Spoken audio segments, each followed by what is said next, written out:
365 daily devotion of Dr. Sandra Gomez from March 3. At ang ating pagkakalakay natin ngayon ay Sino si Satan.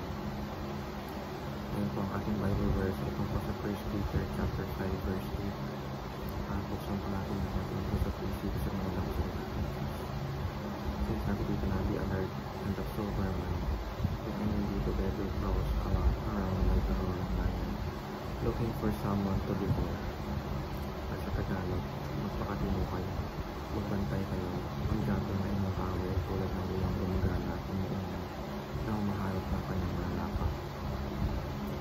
Teaching number 1, Satan is personal and not a mere symbol of evil.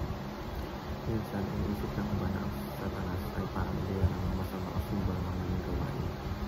Pero malinaw sa Biblia na siya ay isang tunay na nilalang, isang dating anghel na nagrebelde laban sa Diyos. Siya ang kaaway ng Diyos at ng mga anak ng Diyos, kaya hindi dapat maligay ang kanyang gawain. Totoo may kalaban tayong spiritual na kumikita sa mundo ito.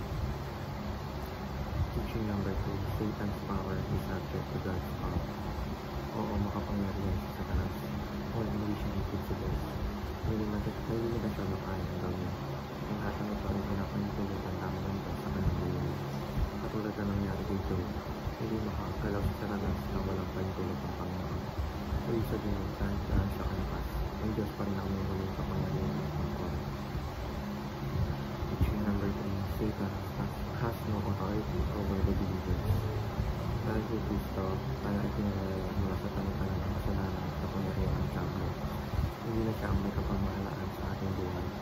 Oo, maaari pa rin niyang taksuhin, bunuin o aksidin tayo, pero wala na siyang otoridad sa mga tumanggap ng Jesus bilang Panginoon at kapagligtas.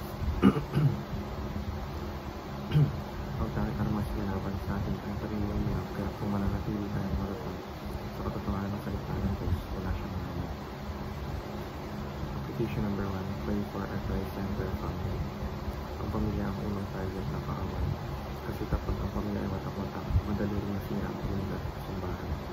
Kaya't napakahalaga ng pananampalataya ng ating pamilya na maging matibay sa pananampalataya, magkaisa sa pag-ibig ng Diyos, magiging nakasenta ng Kristo. Ang simpleng panalangin araw-araw ay malaking proteksyon lamang sa gawa ng kaaway. Application number 2, prepare for spiritual battle. Demons are not idle. Ang buhay Kristiyano ay hindi parang picnic, kundi parang digmaan. Ang kalaban ay lagi nagbabantay, naghahanap ng pagkakataon upang mahulog tayo sa kasalanan. Application number 3, push forward and weaken the enemy's territory. Hindi lang tayo tinawag para umiwas sa kasalanan, hindi para magpalaganap ng kalihanan.